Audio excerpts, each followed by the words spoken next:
नमस्कार मंडळी. अखेर जे जे युवराजला करणार बोलतं. चला तर मग पाहूया 30 जुलैच्या भागात आपल्याला काय पाहायला भेटणार आहे ते शॉर्टमध्ये या व्हिडिओमध्ये जाणून घ्या. आता इकडे तारिणी आणि केदार जे जे मॅडमकडे आलेले असतात आणि जे जे मॅडमना ते लोक बोलत असतात की काय जे जे मॅडम युवराज बोलेल का. तेव्हा मग आता जे जे मॅडम त्यांना म्हणतात तो नक्की बोलणार, त्याला बोलतं करण्यासाठी मी चांगलाच बंदोबस्त केला आहे. तर मग तारिणी आणि केदार म्हणतात म्हणजे जे जे मॅडम तुम्ही नक्की काय बंदोबस्त केला आहे. तर मग आता जे जे मॅडम सांगत असतात की नक्की काय बंदोबस्त केला आहे.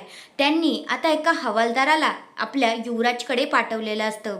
युवराज शांतपणे झोपलेला असतो. मग आता तो उठतो. मग हवालदार म्हणतात की बघ रे, आता हे तुझ्यासमोर जे उभे आहेत ना ते सगळ्यांनी हाफ मर्डर वगैरे करून आलेले आहेत. हे सगळेजण आता तुझ्यासोबत राहणार आहेत. पहिले जे होते ना ते भुरटे होते. आता हे सगळं ऐकून युवराज मात्र खूपच घाबरलेला असतो. त्याला काहीच कळत नाही आहे आता काय करावं. दुसऱ्या बाजूला आता जे जेला इकडे आपल्या युवराजच्या आईचा कॉल आलेला असतो आणि त्या म्हणतात माझ्या मुलाला सोडवण्यासाठी मी काहीही करणार. मग आता जे जे मॅडम म्हणतात इतकं सोपं आहे का ते तुमच्या मुलाला सोडवणं. तर आता इकडे युवराजची आई ऑलरेडी खूपच संतापलेली असते. ती म्हणते माझ्या मुलाला मी काहीही करून सोडवणार. बघा हिम्मत असेल तर मला अडवून दाखवा.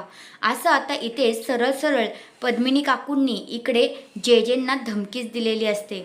आता जे जे म्हणते अच्छा. फोन ठेवल्यानंतर तारिणी आणि केदारला म्हणते की इतकं सोपं वाटतंय का ह्यांना की त्यांच्या मुलाला हितना सोडून घेऊन जातील.